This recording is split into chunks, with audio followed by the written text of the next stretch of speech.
We're going to take a bit of a different tack now and focus on kind of environmental sustainability, but really I think, as you heard time and time again in that first panel, the need to focus on triple bottom line sustainability. And given the ongoing consultations around a sustainable agriculture strategy, we are going to shift gears a little, and I'd invite the panelists for our second panel to come up to the table and grab a seat. And while I do that, I will briefly just touch on what we're going to talk about a little bit today.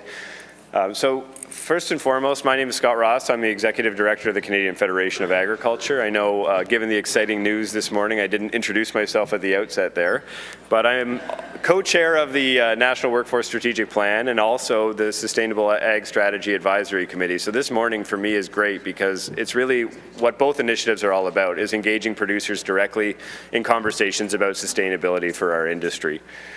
And so before we get into things formally as the latter part of our agenda on an engagement session around the sustainable agriculture strategy, we're going to have a panel today talking about one of the critical tools that exists right now, the On-Farm Climate Action Fund, which was an initiative announced in Budget 2021 with 12 recipient organizations identified in 2022, really focused on the ground delivery and execution of environmental best management practices. So I won't go into much depth because the panel today will really give you a good flavor of what that program is all about. But I did just want to point to your workbooks. So if anyone would like to kind of get a full biography of the individuals on the panel, I encourage you to take a look at that.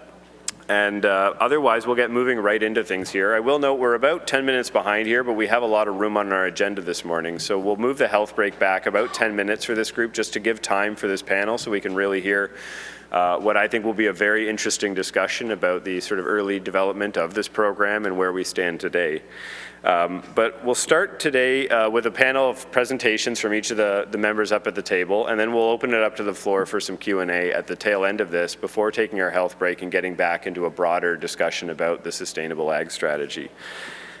So with that, I'll like to introduce our first speaker, Marco Vallicenti, who's the Director General of Innovation Programs at Agriculture and Agri-Food Canada, who will provide some opening remarks to give you an overview of the program and what it's all about and its objectives. So Marco, I'd invite you up to the podium to speak, and then I'll introduce each panelist as they come up for their remarks. So Marco, over to you.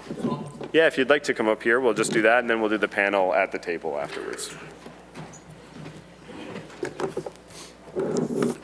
Good morning, and thanks very much, Scott. Thank you all for allowing me to be part of the panel and really participating with some great speakers as well, who are actually key partners in delivering the On-Farm Climate Action Fund. So just to kind of give, and I think Scott wanted me to just give a bit of an overview of the program, and then we will hear from our partners on how they're delivering the program, the positives, the areas for improvement. I think that's something that we as government really want to hear as well as we move into an extension of the program as was described in Budget 2022. So the On-Farm Climate Action Fund really is one of two key components under our Agriculture Climate Solutions frame. We have the On-Farm Climate Action Fund, but we also have Living Labs initiative. And the Living Labs is really about allowing producers, government, scientists, as well as academia to do work on the ground. Think about it as, bringing the academic and the industry and the government looking at it from an on-the-ground perspective. So that's one of the key components of ACS, the Agriculture Climate Solutions. The other is On-Farm Climate Action Fund.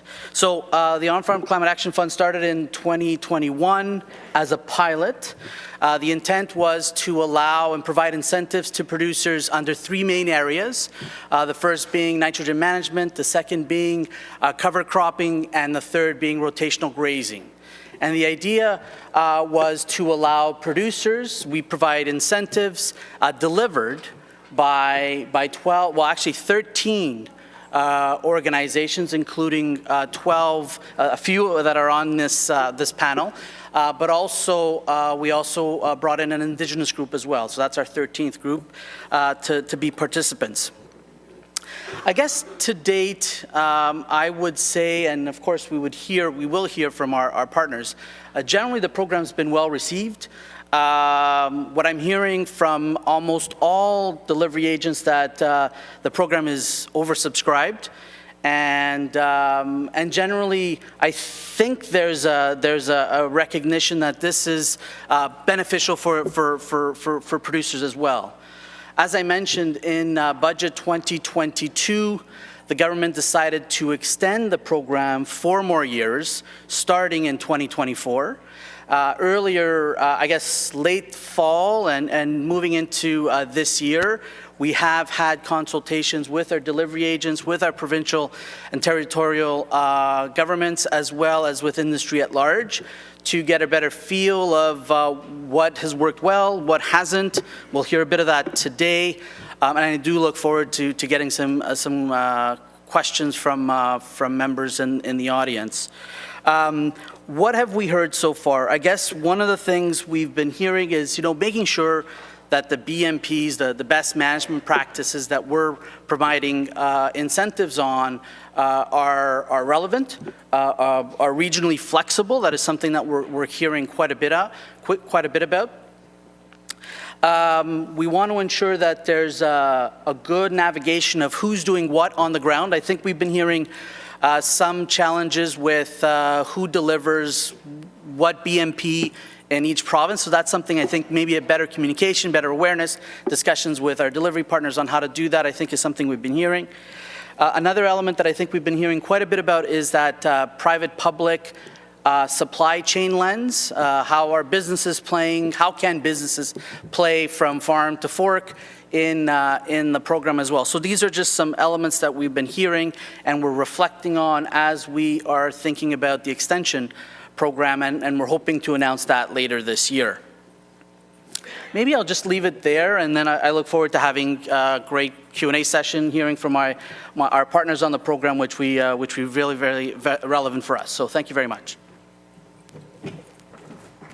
Yes, thank you, Marco. And that was a great introduction, I think, to why we're here today, and a bit of an overview of where we stand currently with the OFCAF program. So as Marco alluded to, we're now going to hear from 3 of the recipient organizations that are actually partnering on this program and doing that on-the-ground delivery work. And in the interest of just moving things along, like I said before, you can refer to your workbooks for the biographies of each individual. But I'd like to introduce, and we'll start west to east here, Linda Nickel, the Executive Director of the Manitoba Association of Watersheds, to come up to the mic and speak a little bit to what her experience has been in delivering the OFCAF program. So, Linda, thank you. Good morning, everyone. Thank you so much for having me. Scott, thank you for the introduction. I think there are going to be some slides that will come up. There we are. We can go to the next slide. Oh, I do? Perfect. There we go. So the Prairie Watersheds Climate Program is the program that Manitoba Association of Watersheds is running. As our name implies, it is delivered by Prairie Watersheds.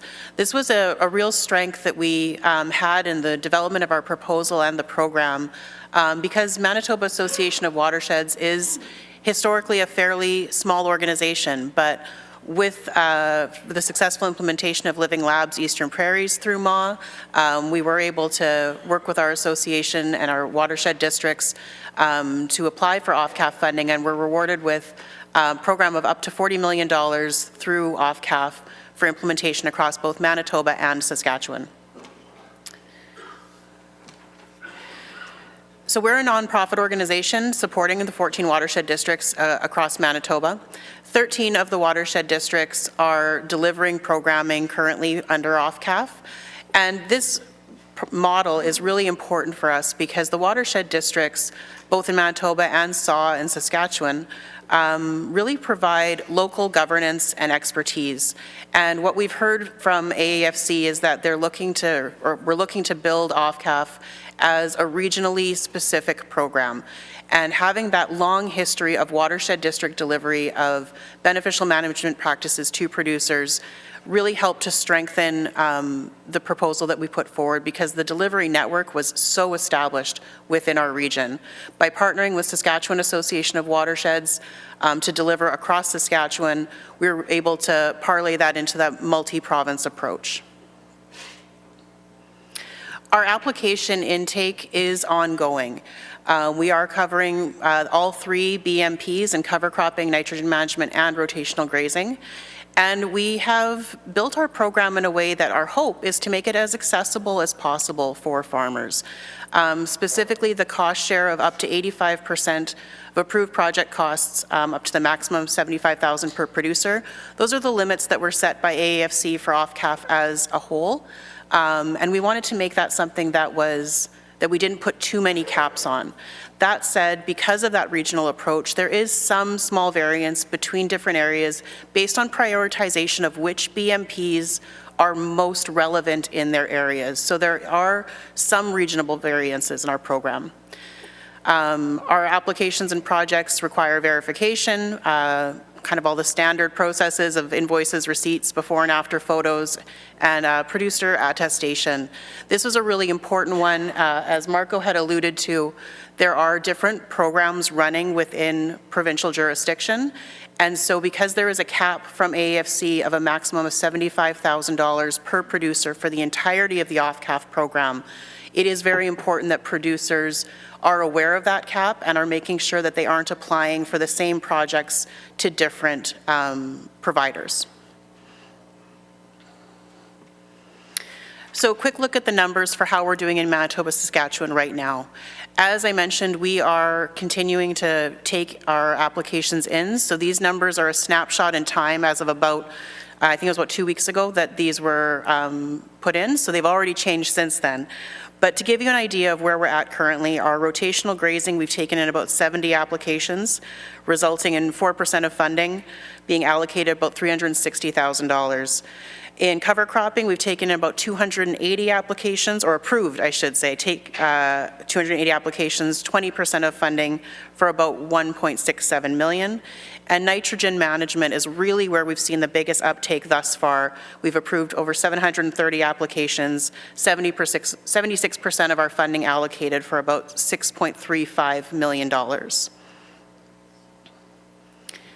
One of the challenges that we faced in the prairies this past year that had a real big impact on not just our program but on farmers across the region was a fairly monumental flood.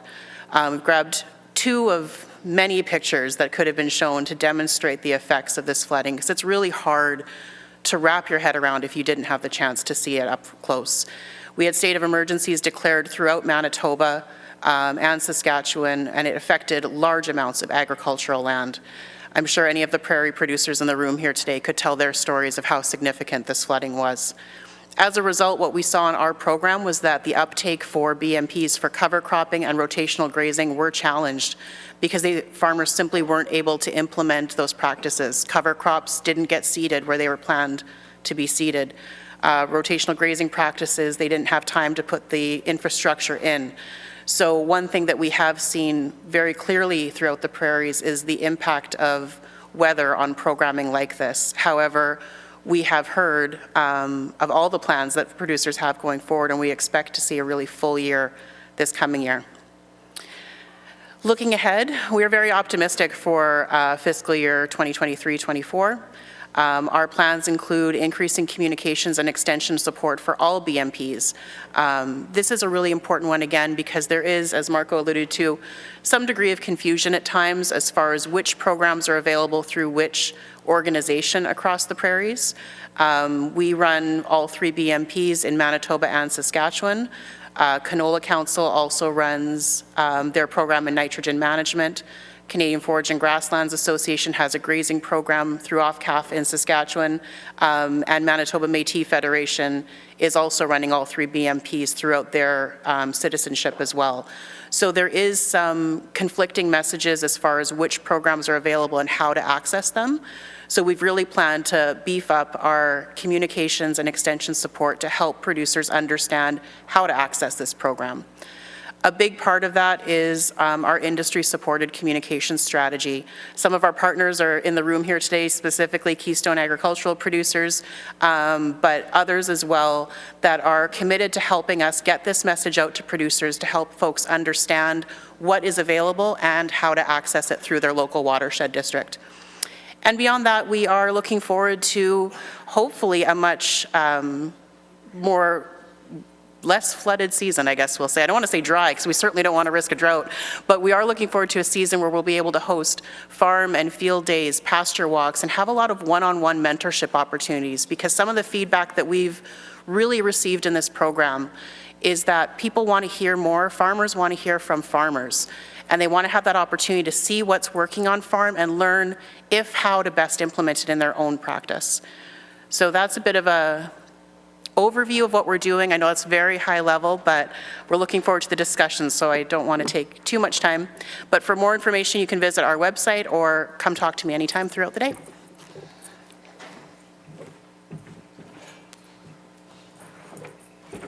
Okay, thank you, Linda, for that presentation. And I appreciate the overview being very high level, and I do really look forward to the Q&A that follows this, because I think events like this, the discussion and engagement with the audience is really where we derive a lot of the value here. So just keeping things ticking along, I'll now introduce Angie Stradoff, Program Director at Ontario Soil and Crop Association, to come speak to their initiative in Ontario. Thank you. Thanks, Scott. Good morning, everyone. There we go. Yes, my name is Angie Stradoff. I'm joining from the Ontario Soil and Crop Improvement Association. We are a not-for-profit, non-government organization based in Guelph, Ontario, but we deliver programs province-wide, and we also have a 4,000 member strong grassroots farmer membership base. Alongside the On-Farm Climate Action Fund, for the last 5 years, we've been the delivery agent for the Canadian Agricultural Partnership cost share funding. We deliver environmental farm plan and biosecurity workshops to Ontario farmers. And we also deliver provincial and federally funded species at risk programs. So quite well versed in the cost share funding sphere, and we were really pleased to have been awarded the $25 million Ontario will be delivering to farmers under the On-Farm Climate Action Fund. So maybe to kind of counter some of the concerns echoed by Marco and Linda, we're actually the only delivery agent of all 3 BMPs in Ontario. There is also funding provided by EcoCert to Ontario certified organic growers, but otherwise Ontario Soil and Crop Improvement Association is delivering all 3 BMPs to Ontario farmers exclusively. We do have varying levels of support available. We elected to provide a 65% cost share funding level, so not quite that 85% maximum that Linda was referring to, but this was kind of our way of hopefully using the funds to reach more farmers, and again, that $75,000 cap is still applied here per operation. Under nitrogen management then, producers can receive 65% of funding costs up to $30,000 and up to a maximum of $20,000 under cover cropping and rotational grazing. We've already opened and closed 2 application intake periods. So this is when we receive proposals from farmers for the projects they want to complete in support of eligible practices. Our first intake received 1,400 applications in August, and those were for projects implemented in the 2022 growing season. And we're currently still assessing applications to our January intake, which closed on the 18th, and we received over 1,200 applications there. One critical point I want to emphasize is that in contrast to some of our other programs where it's sufficient to have equipment on site and theoretically operational, under OFCAF the practices must have been implemented in field for the cost share funding to be released. So obviously with the August intake, this kind of put us up against the end of the growing season and did result in some producer-described challenges in completing the projects. This is just an overview of the demand we saw coming in for the various BMPs under our August intake. It was interesting to see Linda's breakdown of their applications, because I think you'll see a similar reflection here. Very high demand for those nitrogen management categories. And specifically, we saw applications coming in for producers to use manure or compost or biosolids as opposed to a commercial fertilizer, to support split application of nitrogen throughout the growing season. Under cover cropping, we were really looking for, actually, sorry, I should say under all practices, we were looking for a confirmation that these practices are new to the acres they were being implemented on. And worth mentioning, this was another barrier or perceived barrier that we heard from Ontario producers, that it really limited the funds available to folks who had not necessarily taken the lead in their regions in implementing these practices, but were, for all intents and purposes, a little behind the curve, and OFCAF funds were being used to advance their operation with these practices instead. This is what's kind of known in Ontario as the innovator penalty. This means that those folks who'd already used those practices weren't able to access the funds. Nevertheless, you'll see really strong demand, and these figures are also reflected in the relative demand rates for these practices we saw come in for proposals in our January intake. Also in Ontario, in order to access the cost share funding, recipients with an approved cost share allocation must demonstrate that they've participated in a verified knowledge sharing event, or we call these KSEs. So a KSE is a learning and networking opportunity for farmers with an approved OFCAF project, but not specifically or exclusively for farmers with that project.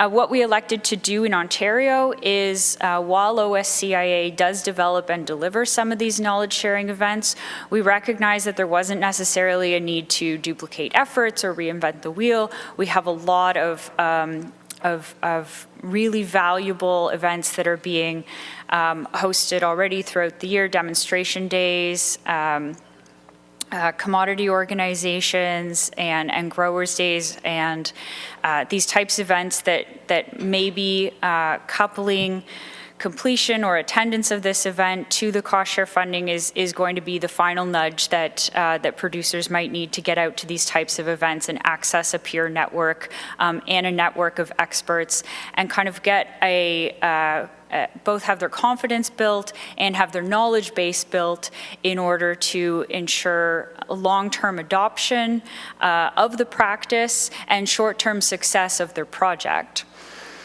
So in addition to one-off demonstration days or webinars or expert panels that people can access, there's also longer-term opportunities for mentorship. The Farmers for Climate Solutions Farm Mentorship Program is also an eligible knowledge-sharing event. So we're really trying to leverage ongoing activities and couple it with access to the funding. And my final point I wanted to make this morning, because it's quite unique for OSCIA under OFCAF, but we are trying to amplify the federal priority of introducing equity, diversity, and inclusion into the program. So one focus of the national program is to enhance support available by the program to Indigenous farmers and farmers from underrepresented groups, including women, young farmers, that's farmers under the age of 40, members of official language minorities, LGBTQ2+, and racialized or BIPOC farmers.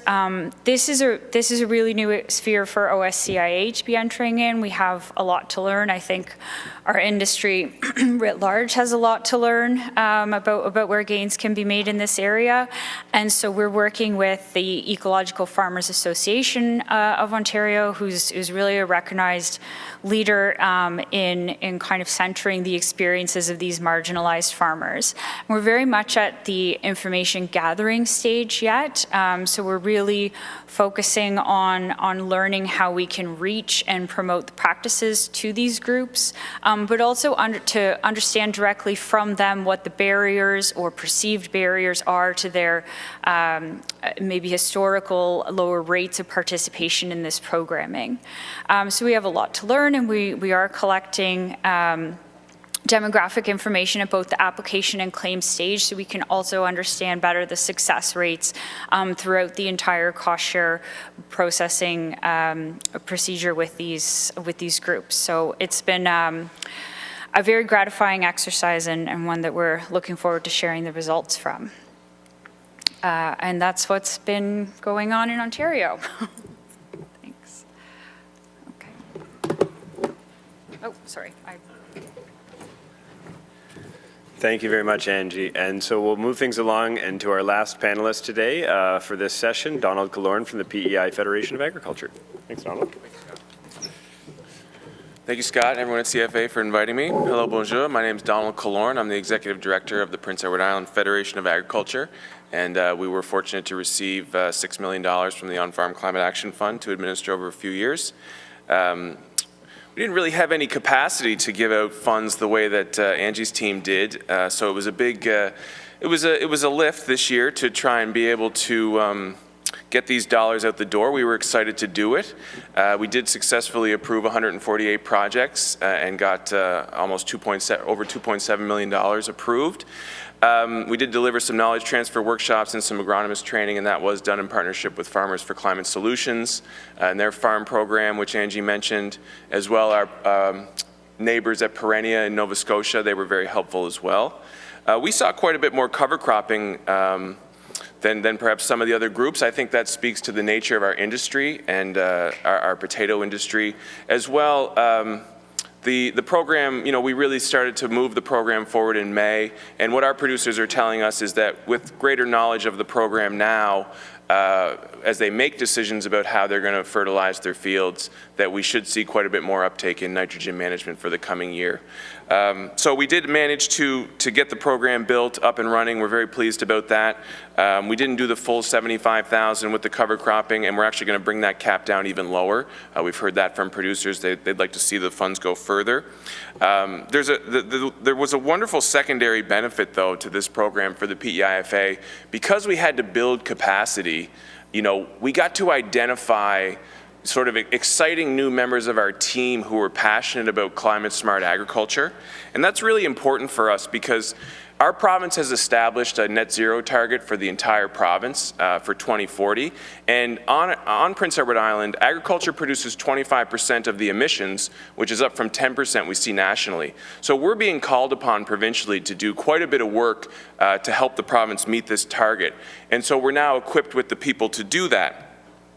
And so I've got some slides here that just sort of take a look at how OFCAF fits into our efforts to reduce our emissions by 40% by 2040, which amounts to about 105,000 tons of carbon. This slide tends to take people outside of the industry by surprise. People think that on-farm fuel use is a big part of the emissions profile, but of course it's not. It's the production of crops and livestock that we're really trying to address, and that's why OFCAF is designed the way that it is. So we've used AAFC's Hollows tool. My OFCAF team has used the tools available from AAFC to model our emissions on Prince Edward Island, and in the purple areas, in that central region, that's where we see that we really need to focus our efforts if we're going to meet these targets. And this is what our emissions look like. The numbers are the total area of each crop. Unsurprisingly, you know, the majority of our emissions from crops do come from potatoes, along with wheat and barley. And then we see some of, obviously, forage is something that doesn't contribute almost anything at all to our emissions profile. So, and this is what our livestock looks like. Again, the majority is beef and dairy cattle. We don't see a ton of emissions coming from hogs and poultry and sheep. So we know where we need to be focusing our efforts, both in terms of geography and in what people are growing. And then we look at what can actually be done. And so these are our BMPs. Some of these are supported by OFCAF, some of them aren't, but we know why they chose the ones that we did. So OFCAF fits very well into what we need to do to meet our targets on Prince Edward Island. In the far right, where you see the modeled per hectare, that's what we currently think that the BMPs can produce on Prince Edward Island, but we see from the literature that they can perform quite a bit better. And we feel like that's how Living Labs fits with OFCAF, so we can actually better develop these BMPs so that they can hit those max targets and sort of do the maximum good. And so we like to see those two programs working together as much as possible. This is what we think we can get to with crops. We feel like if we can effectively implement those BMPs, we'll be able to reduce emissions from crops on Prince Edward Island by 40,000 tons per year by 2040. So OFCAF's a big part in getting the ball rolling. You know, we've talked about how early adopters are punished. You can really only access the funding one time for the same piece of land and the same BMP. So we do have to think beyond this temporary incentive, how we incentivize producers to continue to implement these BMPs. This is what our BMPs look like for our livestock. Again, we do see these being adopted by OFCAF to some degree, and then we have to think about how to get producers to adopt some of the other ones to ensure that we hit our target.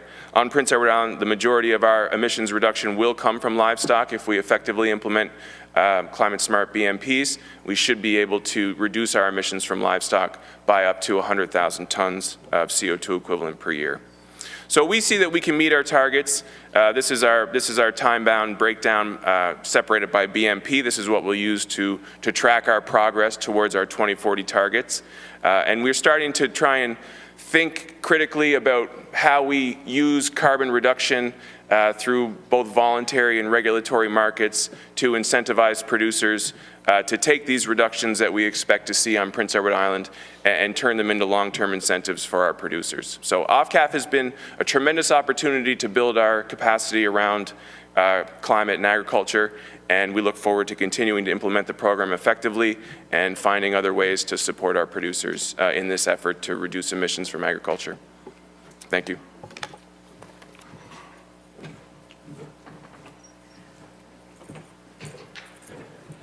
Okay, thank you, Donald. And I think that set up the Q&A portion quite well. I'll ask a quick question as moderator to allow everyone time to think of any questions you might have. And I encourage you to approach the mics if you have any questions or comments you'd like to raise with the panelists.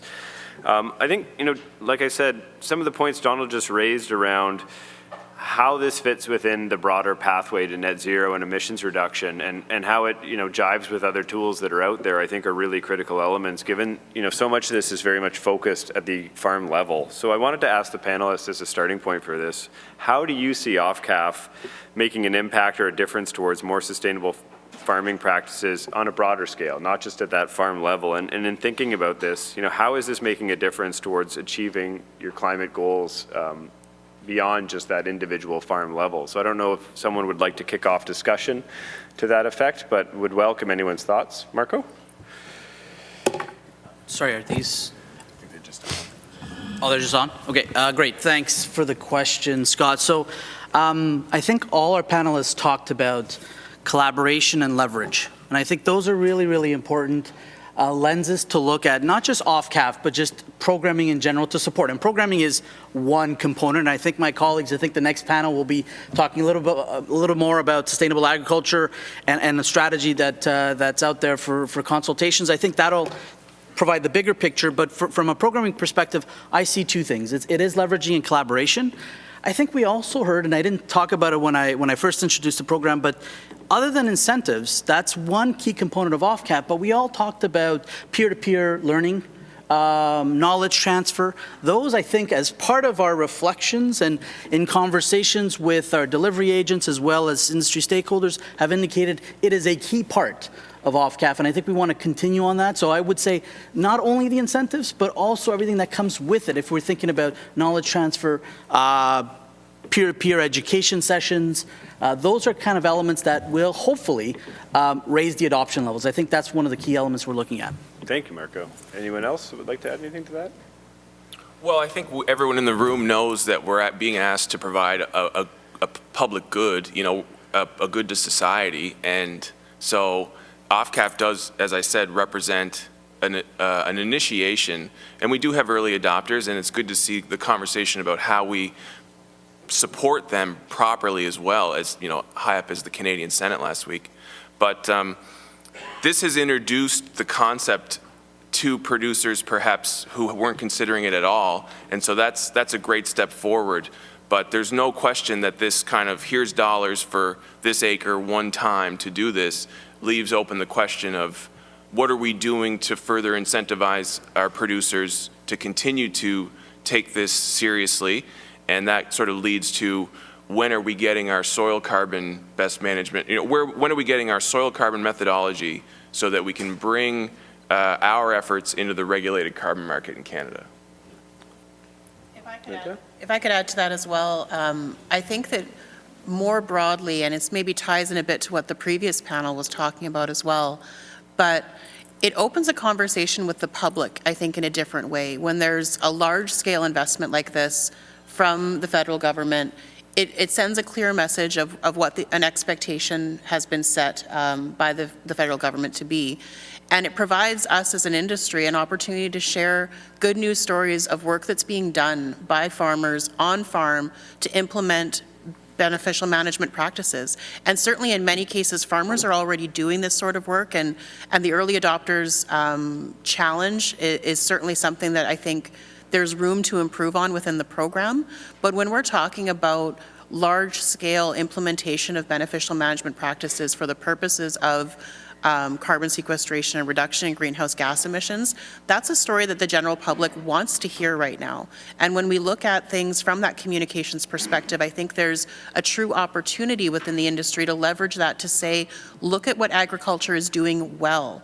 Look at what this industry is doing and how we can all be a part of it. And it perhaps can shift some of the focus of agriculture being bad or seen negatively in some way, and instead puts a positive lens on positive implementation. Thanks. Yeah, I'll just agree. Sorry, I absolutely agree with everything that's been said so far. It's interesting to hear, like the emphasis on the peer-to-peer learning and the economics and the public good. I think those all feed into a development of an intrinsic motivation that's going to be really critical for farmers to keep these practices up long term. And I think OFCAF, if it provides that initial motivation to kind of get introduced to these practices, and then coupled with the knowledge base that farmers are generating for themselves, it's that longer term adoption that's also going to be making those gains towards net zero as well.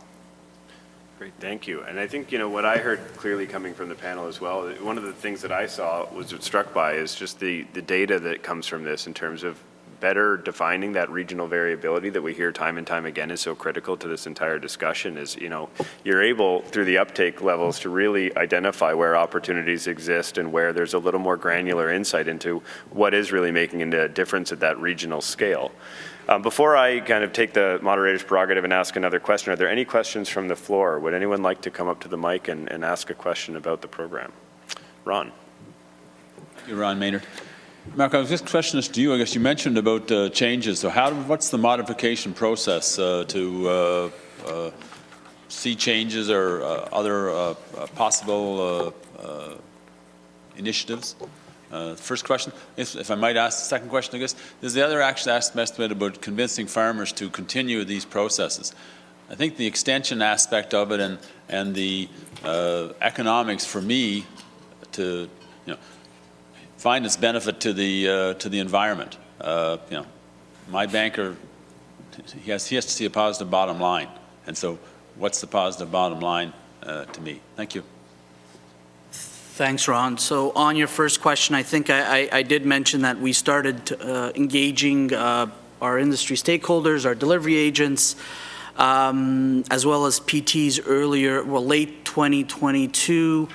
We continue to do that early 2023. We're hoping to have a further engagement on kind of what we heard so far in the sense of areas we want to maybe shift. I don't think this will be a revolution change between the pilot, the first pilot, and the extension. I think the idea is we've been hearing areas we want to maybe enhance, whether we're looking at the regionality lens, whether we're looking at the delivery lens, BMP coverage, et cetera. So I think the intent is to have that later this spring, I'll say late spring, and then have a conversation conversations with our delivery agents and hopefully have this ready for active dialogue in the fall. It does start, the extension does start technically April 1st, 2024. So there's still time to have additional discussions, and we are trying to find out where we want to make some improvements. On your second question, I guess I'll bring it back to, I think we heard a lot about early adopters. Early adopters have provided a lens in the sense of not only the environmental benefit, but also the economic benefit that you described. But I would also use, again, the peer-to-peer and KTT as means of showcasing both. For those that have gone through the system, through the programs, for those that are early adopters, we are using those early adopters as well as part of our knowledge tech transfer sessions, as part of our peer-to-peer learnings, just to provide that perspective on both the environment and the economic benefit of implementing some of these BMPs. So we see them from both lenses, and I would say that that leveraging of collaboration and leveraging the knowledge transfer as being key for us. If I could just supplement Marco's first response, I do feel as a delivery agent we have been given ample opportunity to provide feedback, and we've tried to give that opportunity in turn to farmers. So we're really trying to hear from them what's working about the program and what's not, and I think AAFC's done actually a really great job in giving us the channels to communicate that back to them. So I do think the efforts to move from the pilots and the lessons learned to the continuation of the program have been well placed among the delivery agents as well.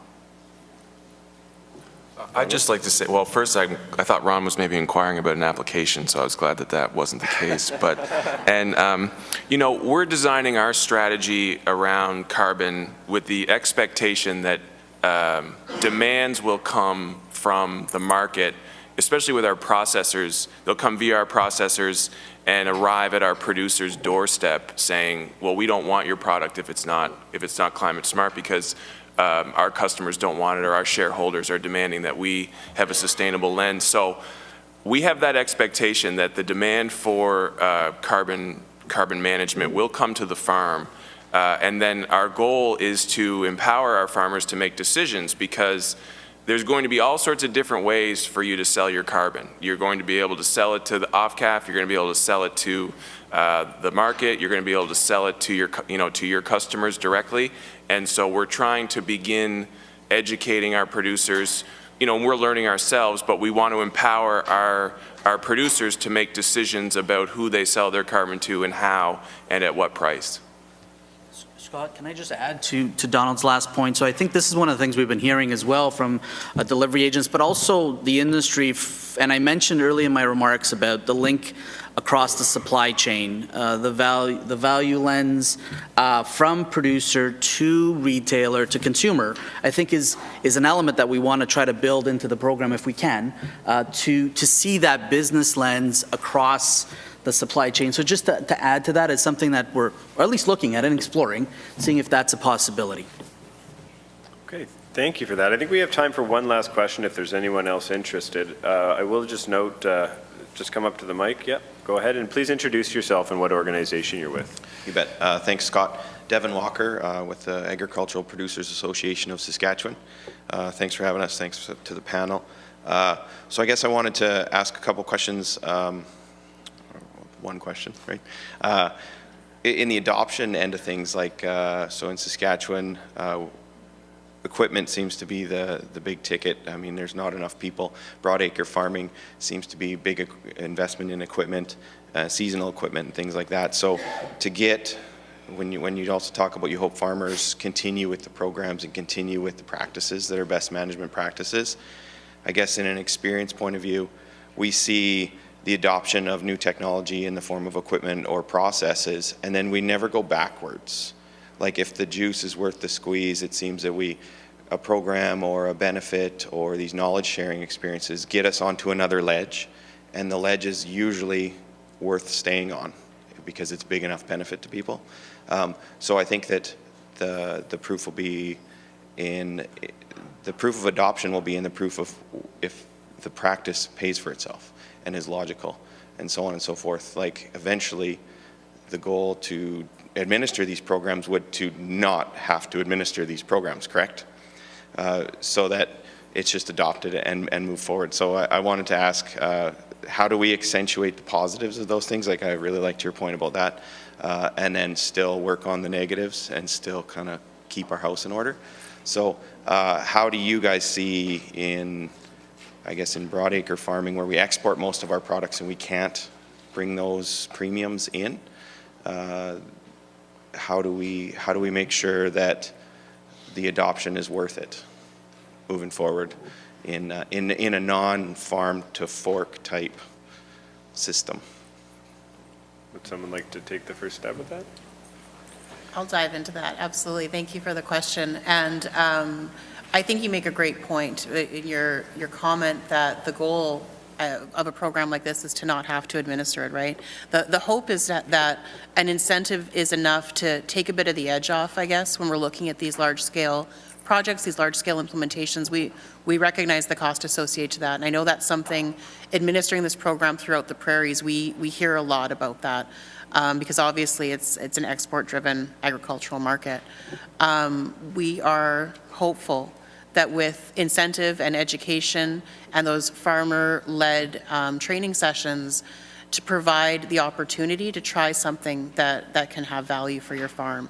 I think, again, bringing it back to some of the communication side of it, learning from the lessons that come through this, recognizing where early adopters have truly led and demonstrated an economic case for making these sorts of changes is something that we're really hopeful to have the opportunity to leverage and build momentum around, because that is something that through the first year, I can't tell you the number of calls I got from farmers who have been doing this type of work in whatever way that works on their farm, and see the value in it. I have been doing it for 5-10 years because there is economic return for them in doing these practices.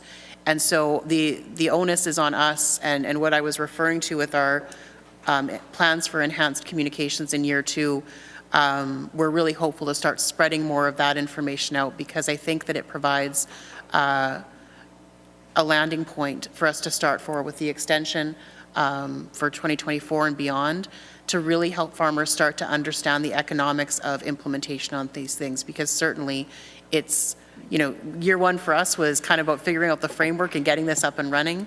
Year 2 is about blasting this information out as much as we can to help answer those questions. And while we don't have it all figured out just yet, we know the people who do, because they've come forward and said, this is working on my farm. And they want to get paid for it, which I completely understand. That part I don't have a solution to yet. But really trying to leverage those stories to help people know more. Thank you. Would anyone else like to add anything here? Otherwise, I recognize we're a little past time here. I will just say, you know, a lot of the themes that came out in this discussion, I think, are going to bleed very naturally into the next session we have.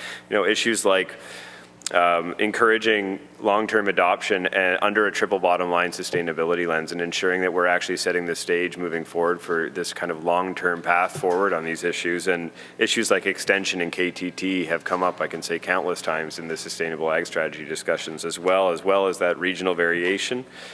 And that real sense of how do you really encourage early adoption and ensure you're setting the stage to continue moving in that direction. So with that in mind, I'll say we're going to take a 10-minute health break here, so returning at 10:40. There are snacks and drinks out in the hallway for everyone, and I would just ask everyone to be back in their seats at 10:40, where we'll move into the next portion of our agenda, really talking about the sustainable ag strategy. And thank you to all the panelists. So just maybe a round of applause before we all get up, and really appreciate all your insights.